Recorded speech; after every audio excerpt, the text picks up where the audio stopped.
Hello, c'est Eugène. Aujourd'hui, nous allons parler des outils de compression des fichiers sous Linux. Alors, on a les plus connus sont le gzip, le bzip2 et le zip. Gzip et bzip2 sont souvent utilisés par les administrateurs Linux pour compresser individuellement les fichiers sous Linux, par exemple, tels que les fichiers logs, etc., etc. Zip est beaucoup plus utilisé pour l'archivage, pour pouvoir en fait compresser les archives, etc. Zip aussi fournit en fait une couche de sécurité, par exemple, vous permet en fait d'ajouter des mots de passe sur les fichiers archives pour pouvoir les sécuriser, etc. Alors Compress était là, Compress a bien été utilisé au début de Linux, mais à cause du fait qu'il a un taux de compression très faible, les gens l'ont très rapidement abandonné pour utiliser des outils tels que bzip2, zip et gzip. Ok. Ensuite, on a le XZ. Donc XZ, c'est un outil de compression sophistiqué qui utilise des algorithmes très avancés et qui offre en fait des taux de compression beaucoup plus meilleurs. Cet outil a été publié en 2008. Donc on va voir tout cela dans un démo. Donc voir un peu comment utiliser ces commandes. Alors voyons comment utiliser la commande gzip. Alors ici, j'ai quelques fichiers. Ici, comme vous voyez, ici, c'est le premier fichier en tête. Ça s'appelle BigFile. Et sa taille originale, c'est de 76 mégas. Alors, si je veux compresser ce fichier en utilisant gzip, il suffit de taper la commande gzip suivi du nom du fichier bigfile.txt. Alors ici, comme vous pouvez le noter, gzip a généré le fichier compressé. Les fichiers compressés avec gzip vont avoir une extension gz, qui veut dire gz, donc gzip compressé avec gzip. Ok, je peux utiliser gzip pour compresser plusieurs fichiers en même temps, comme ici, par exemple, si je veux compresser file 1 et file 3 en même temps, je peux les lister les uns après les autres comme argument à gzip. Ok. Comme vous pouvez le noter, les deux fichiers ont bien été zippés ici. Alors vous allez constater quelque chose, c'est que quand vous compressez un fichier, par exemple avec gzip, vous vous rendez compte tout de suite que gzip a supprimé le fichier original et vous génère tout simplement le fichier compressé. Ça, c'est un comportement qui est un comportement par défaut. Quand vous compressez un fichier avec gzip, il supprime le fichier original et génère le fichier compressé. Alors voyons, comparons en fait, si vous voulez, la taille du fichier compressé avec la taille du fichier original. Ici, avec gzip, on a vu que le fichier compressé est de 21 mégas comparé à sa taille initiale qui était de 76 mégas. Ok, donc ça c'est un taux de compression qui est quand même de l'ordre de à peu près 70%. Comme on peut le voir ici, si je veux voir le taux de compression qui avait été utilisé pour compresser un fichier compressé avec gzip, il suffit d'utiliser l'option R, donc gzip-R, suivi du fichier compressé. Et donc, comme vous pouvez le voir ici, il nous dit que le taux de compression utilisé, c'était de l'ordre de 73,1%. Ok, donc, qui est un taux de compression quand même assez élevé. Alors, si vous voulez préserver le fichier original durant la compression, vous pouvez aussi le faire. En ce moment, il faut utiliser l'option C. Par exemple, ici, si je veux compresser le fichier doc1, tout en préservant en fait le fichier original, il me suffit de taper gzip -c suivi du nom de fichier, redirection, le nom du fichier compressé que je voudrais générer. Si dans ce cas, le fichier compressé va avoir l'extension gzip. Ok, donc dans ce cas, gzip va préserver le fichier original tout en générant le fichier compressé, comme vous pouvez le voir ici. Donc ici, c'est le fichier compressé et gzip nous a préservé ici le fichier original.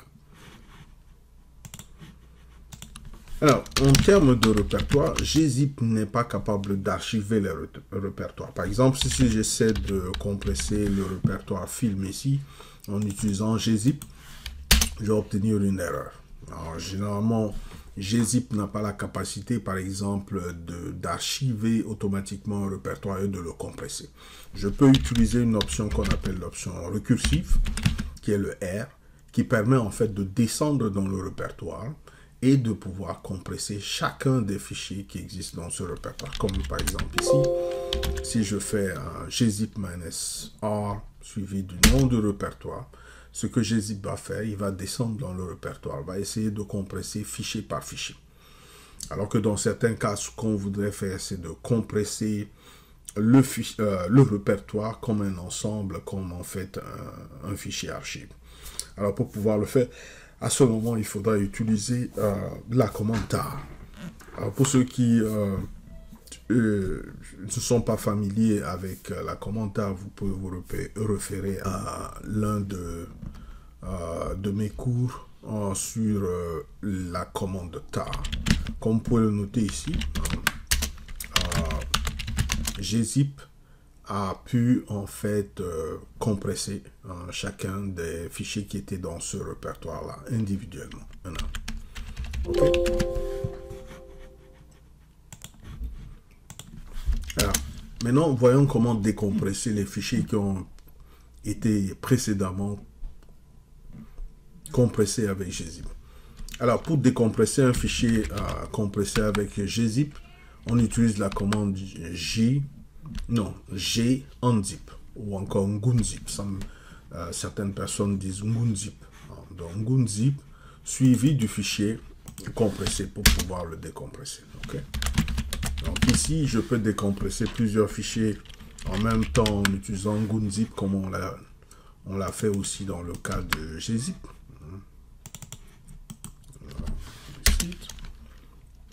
Et je peux récursivement décompresser le contenu d'un répertoire avec ngunzip en utilisant l'option R, comme on l'a fait précédemment, qui va descendre dans ce répertoire et décompresser automatiquement tous les fichiers qui ont été compressés avec le ngunzip dans le répertoire fait, comme on peut le vérifier ici.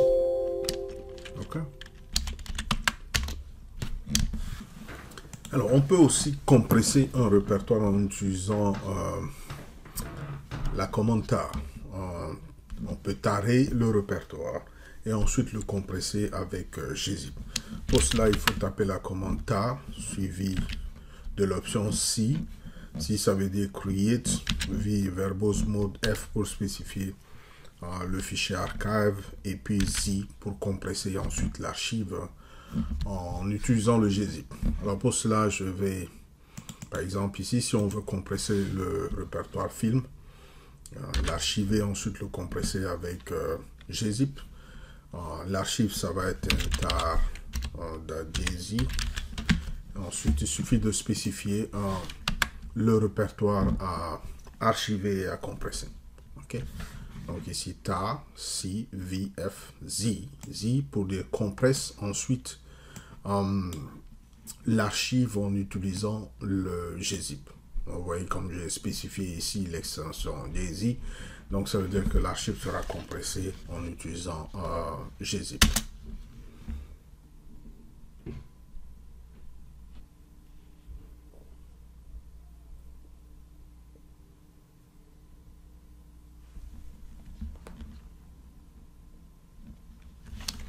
Alors, comme vous pouvez le noter ici, l'archive a bien été créée et ensuite compressée. On peut comparer la taille des deux. Ici, donc ça fait 255 comparé à la taille initiale, par exemple ici, du répertoire film. Ok, la taille initiale du répertoire film, c'est à peu près 1 giga. Et après compression, vous obtenez une taille de l'ordre de 255 mégas. Ce qui est presque très bon. Alors, des fois, on a besoin de lire le contenu du par exemple, le contenu d'un fichier compressé. Donc, si c'est du texte pur, si c'est seulement un simple fichier texte qui a été comprimé, vous pouvez utiliser la commande less, comme vous voyez ici. Ça, c'est un fichier comprimé. Je peux lire le contenu en utilisant less. Ou bien, je peux afficher le contenu du fichier compressé à l'écran en utilisant la commande Z4. Z4 suivi du fichier comprimé. Alors, c'est un fichier qui est très grand, donc ça prend un peu de temps. Donc, comme on l'a dit, on peut afficher le contenu d'un fichier compressé en utilisant la commande Z4. Pas n'importe quel fichier compressé, mais un fichier compressé avec le gzip.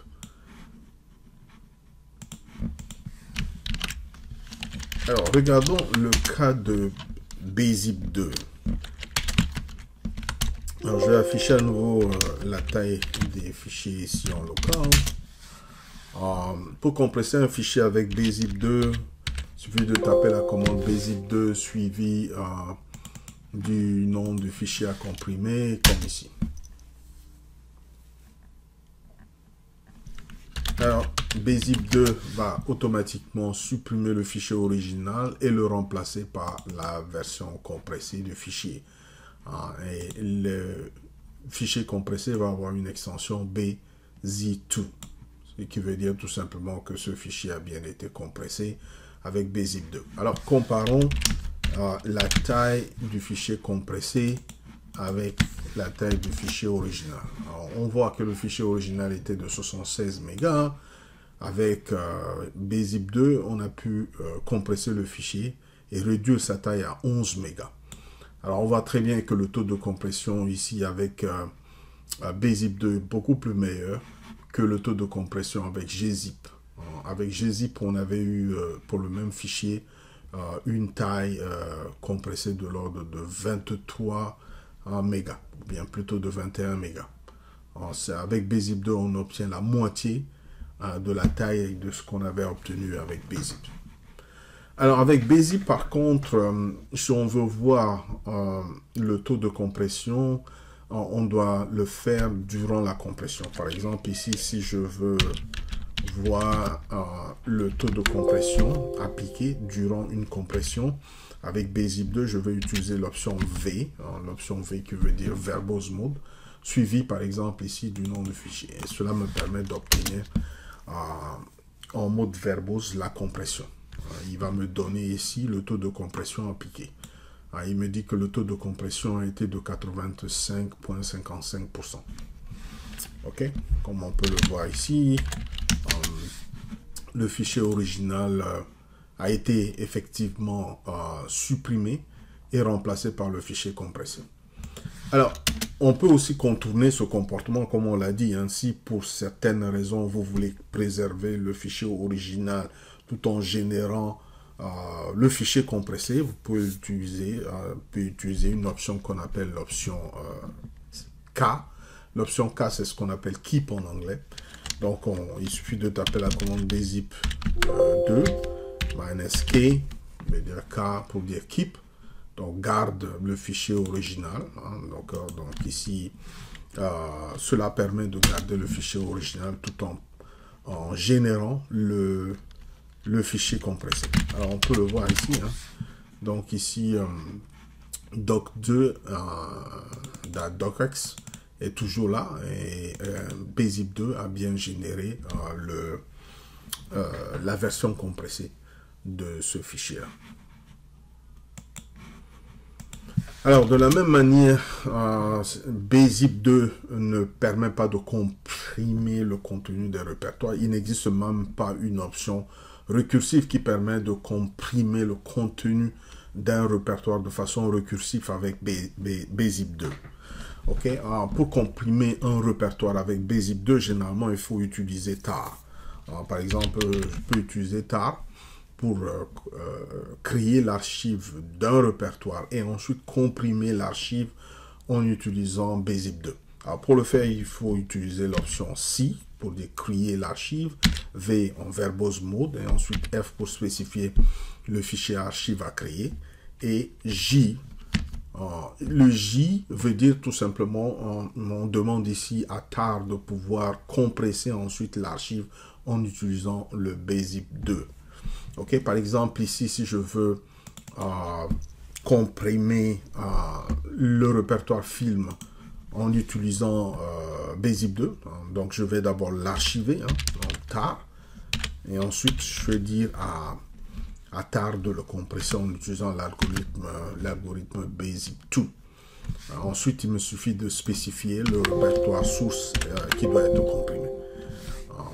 Donc ça, c'est l'archive. Donc ça représente tout le répertoire qui sera archivé, ensuite compressé en utilisant le BZIP 2 et le répertoire source à comprimer. Alors ici, cela va prendre un peu de temps parce qu'il y a plusieurs fichiers à l'intérieur de ce répertoire. Et comme on l'a dit précédemment, un BZIP 2 un peu lent, puisqu'il a un algorithme beaucoup plus efficient, qui prend du temps pour comprimer.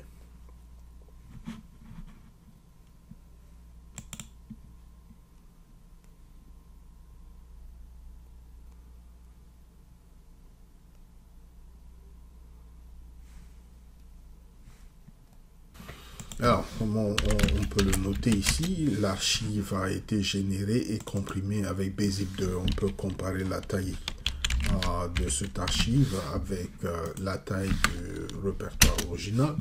On voit tout simplement que ici, l'archive comprimée a une taille de 125 mégas comparée à la taille originale du répertoire qui est de l'ordre de 1 giga. Donc, un très très bon taux de compression obtenu avec BZIP 2. Alors, pour décompresser les fichiers comprimés avec BZIP 2, on va utiliser la commande bunzip, bunzip2. bunzip2 permet de décompresser les fichiers qui ont été précédemment comprimés avec BZIP2. Par exemple, ici, je peux décompresser ce fichier, bigfile.txt.bzip2. Il va tout simplement restaurer le fichier original tout en supprimant le fichier compressé. On l'avait vu, le fichier compressé a disparu. Alors ici, bunzip2 suivi de ces fichiers-là permettent par exemple ici de les décompresser tous en même temps. Ok. On a fait. Alors, docs2 est déjà là, donc je n'ai pas besoin encore de le décomprimer, donc de le décompresser, je vais simplement supprimer cet archive-là ici. Et je n'aurai pas aussi besoin de ces deux archives-là, du moment que j'ai toujours le répertoire original en place. Juste pour libérer de l'espace, je vais supprimer en fait tous ces fichiers compressés. Ok. Docx. Alors, de la même manière, on peut visualiser le contenu des fichiers compressés, et surtout si le fichier comprimé est de type texte, en utilisant BZIP4. Par exemple, ici, si je veux visualiser le contenu de ce fichier-là, tandis qu'il est encore comprimé, de ce fichier comprimé, je peux utiliser BZIP4. Ça, c'est dans le cas des fichiers comprimés avec BZIP 2. Okay. On peut le voir ici, il m'affiche le contenu de ce fichier-là.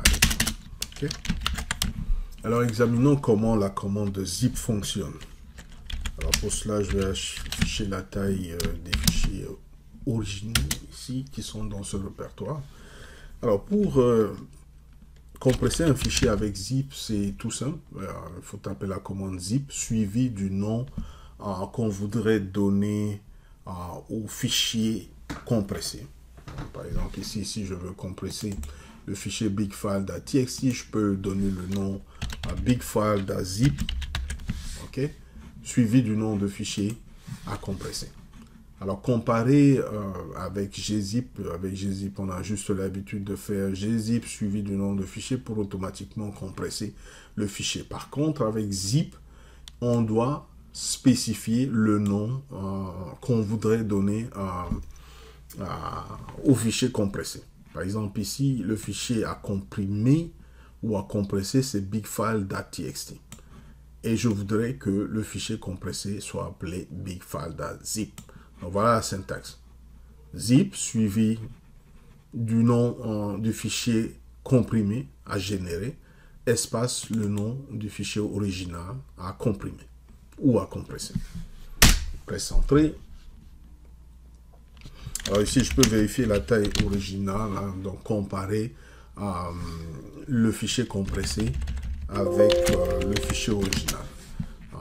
Le fichier compressé est bien là, il a bien été généré par zip, donc on peut vérifier sa taille. Hein, donc ici, on a comparé avec le fichier original. Alors on voit très bien que zip donne à peu près le taux de compression, le même taux de compression que gzip.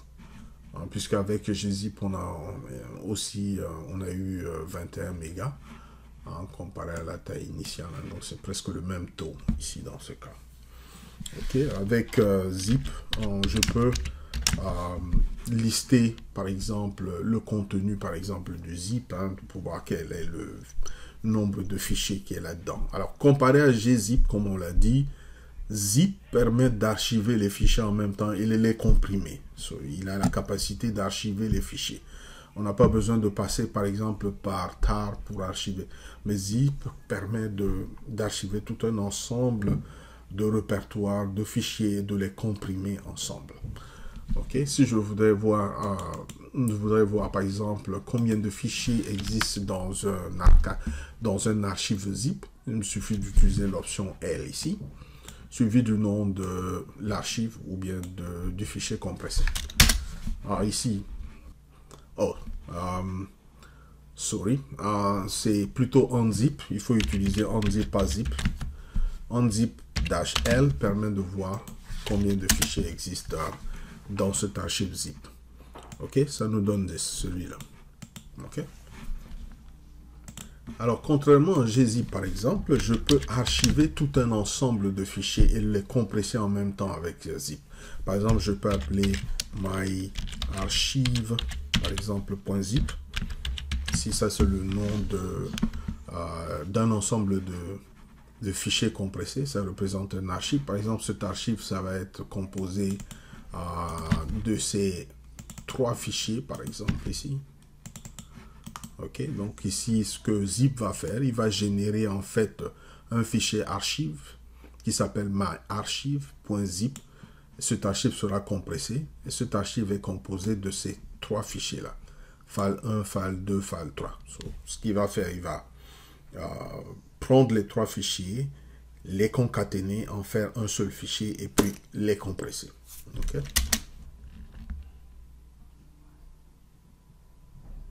Alors, ce qui est intéressant ici, pour chaque fichier compressé, dans l'archive, il vous donne également le taux de compression. Par exemple, il dit ici que le taux de compression du premier fichier est de 73%, le taux de compression du deuxième fichier c'est 54%, et le dernier, ça va être de 73%. Ok, donc ce qui est intéressant avec zip, c'est qu'il préserve les fichiers originaux comparé à zip, à gzip et à bzip2. On a vu dans le cas de gzip et de bzip2 que ces deux outils de compression supprimaient automatiquement les fichiers originaux.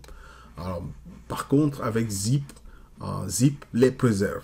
Donc, vous avez vu ici, on a généré un archive là en fait zip qui contenait tous ces fichiers, mais on a toujours les fichiers originaux qui sont restés dans le répertoire local ici.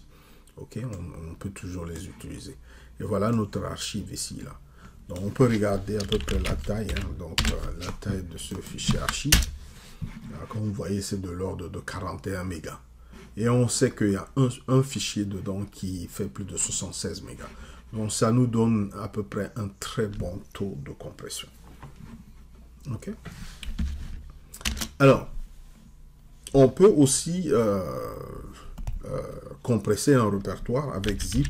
Ce qui est intéressant avec zip, c'est que zip va automatiquement archiver le répertoire. Par exemple, ici, je veux compresser le répertoire film. Il me suffit de dire, bon, spécifier le nom du répertoire, archive, qui sera compressé, ou bien le nom de l'archive.zip, suivi du nom de répertoire à comprimer. Ok, il va le générer. Donc, comme vous le voyez ici, hein, donc, le répertoire a automatiquement été comprimé sous forme d'archive. On peut comparer la taille initiale ici. C'est de 4 kilos. Ok. Maintenant, je peux regarder ce qu'il y a dans ce répertoire, ce qui a été comprimé en faisant unzip, comme on l'a vu, unzip.l, pardon, suivi du nom de l'archive. Apparemment, il n'y a pas de... Il y a rien dedans. Qu'est-ce qui s'est passé? C'est parce que j'ai supprimé les fichiers qui étaient dans le film. Ils sont toujours là. Ok. Alors, la raison pour laquelle il a fait ça, c'est que quand vous voulez comprimer en fait un répertoire, il va falloir le comprimer en utilisant l'option récursif. Alors, si vous n'utilisez pas l'option récursif, ce qui va se passer, l'archive sera vide, comme il l'a montré ici. Alors, donc, on va le refaire. Donc, ce que je vais faire, c'est que je vais supprimer l'archive que j'ai précédemment créé, l'archive du répertoire, celui-là. Je vais le supprimer et je vais le reprendre, le recréer. Je vais dire zip, le nom du répertoire comprimé, je vais l'appeler zip, film.zip, space, le nom du répertoire à comprimer. Again, j'ai oublié encore le R. Sorry. Je vais le refaire. Film.zip. Voilà, je vais encore le refaire. Cette fois-ci, je vais faire attention. Zip.r suivi de l'archive. Le nom de l'archive qui va être ici, je vais l'appeler film.zip suivi du nom de répertoire à archiver et à compresser. Ok. Vous le voyez ici, il va descendre dans ce répertoire et archiver. Chaque fichier est compressé séparément, chaque fichier dans le répertoire.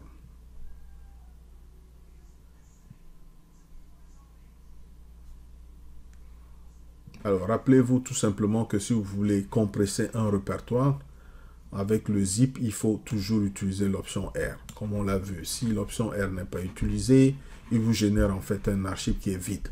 Ce qui fait il archive seulement le répertoire. En fait, le répertoire parle. Il ne touchera pas au fichier à l'intérieur. On peut vérifier que l'archive a bien été créé. C'est lui qui est là. Film d'Asie, ça représente le fichier compressé ou bien encore le répertoire compressé.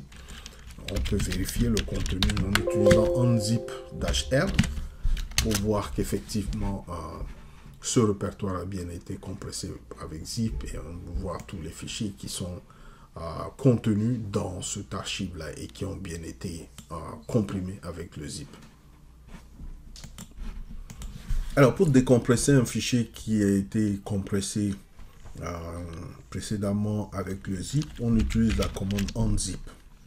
C'est beaucoup plus simple à retenir. Unzip, suivi du fichier compressé avec le zip, permet de décompresser en fait le fichier original.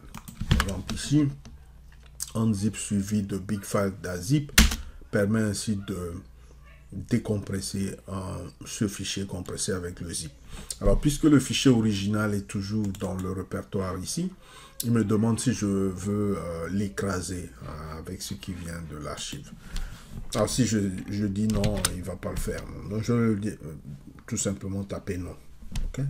Je n'ai pas besoin d'écraser le fichier original. Il n'y a pas nécessité de le faire parce que les contenus sont les mêmes. Ok? Alors, voyons maintenant le cas de la commande compress.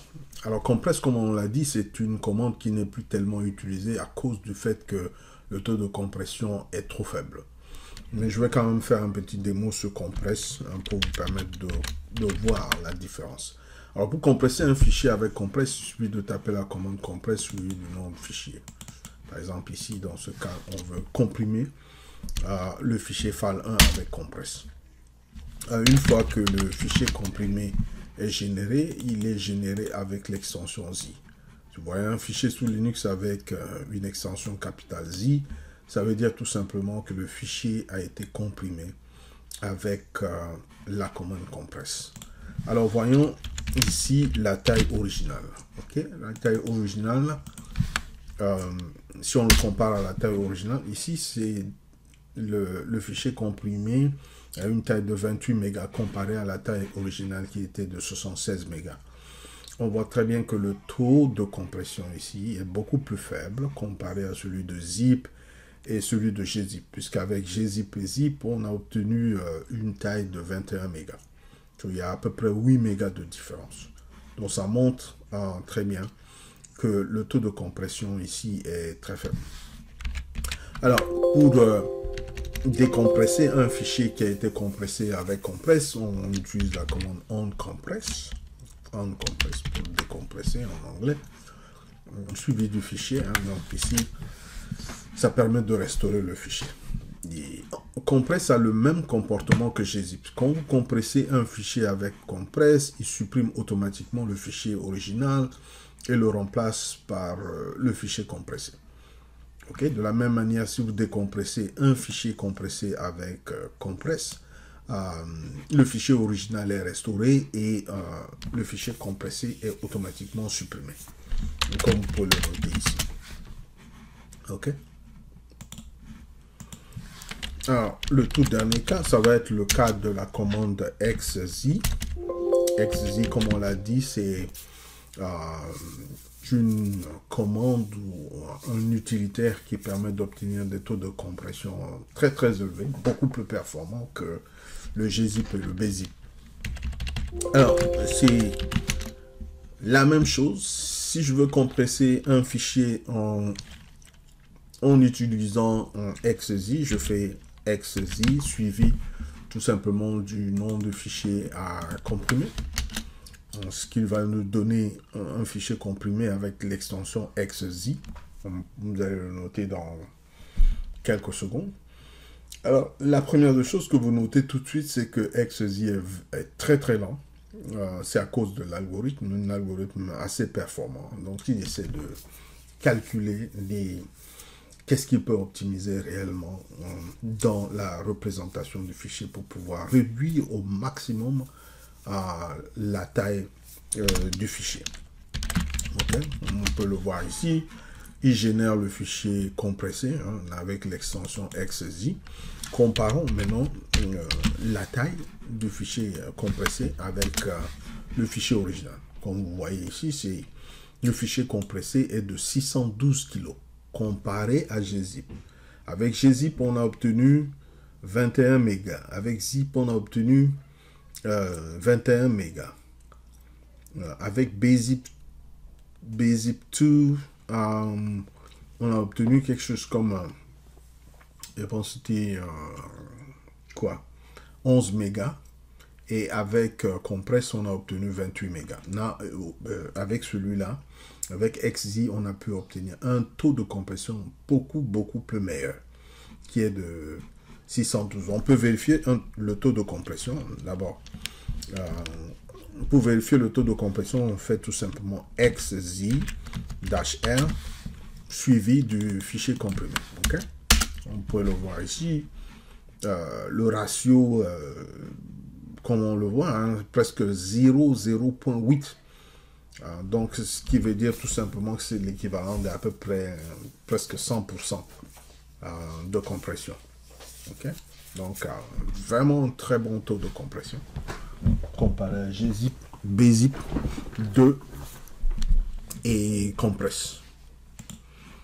Alors, pour décomprimer un fichier qui a été précédemment comprimé avec xz, vous tapez la commande x, juste onxz.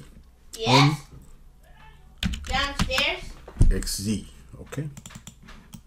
Suivi du fichier comprimé. Et il va le décompresser. De la même manière ici, vous le notez quand vous le décomprimez, il restaure le fichier original. Ok. Il restaure le fichier original. Et il supprime automatiquement le fichier compressé. Alors, de la même manière que le gzip, il y a l'option K qui permet en fait de conserver le fichier original durant la compression. Par exemple, ici, si je veux garder le fichier original tout en générant, par exemple, le fichier comprimé, donc j'utilise l'option K qui veut dire keep en anglais. Prenons le cas de file 1, par exemple. Je veux garder le fichier original tout en générant le fichier comprimé. Donc, vous allez le noter ici. il va générer le fichier file.1.txt.xz et il va garder le file 1.txt.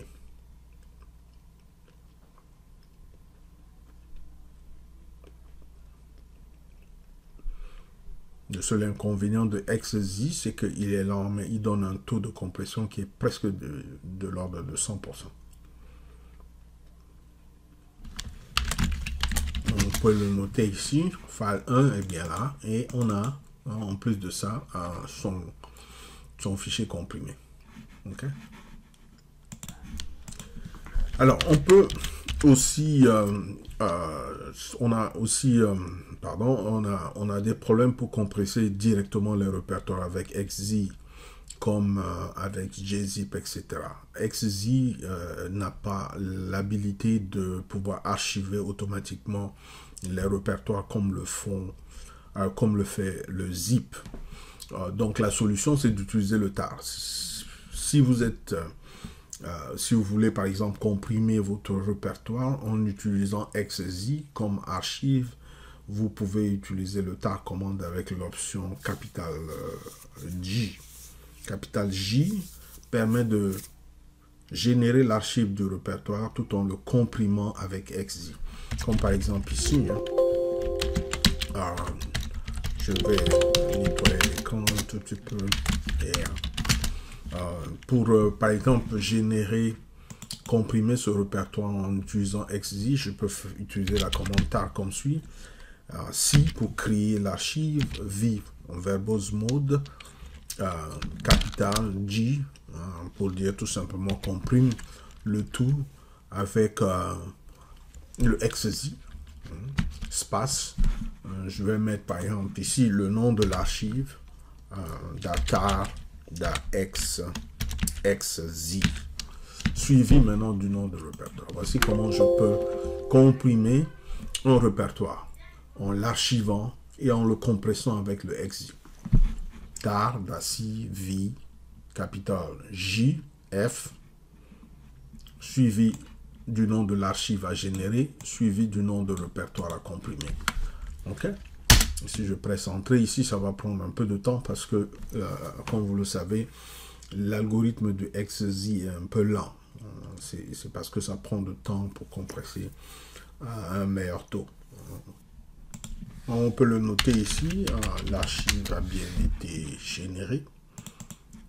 Ok, celui qui est là, donc film data.xz, je peux vérifier la taille, donc du-h, suivi du nom du fichier. Donc comparé aux autres, on voit très bien que le taux de compression avec XZ est beaucoup plus élevé et beaucoup plus meilleur que les autres outils de compression qu'on peut avoir sur Linux. Je vous remercie de votre attention.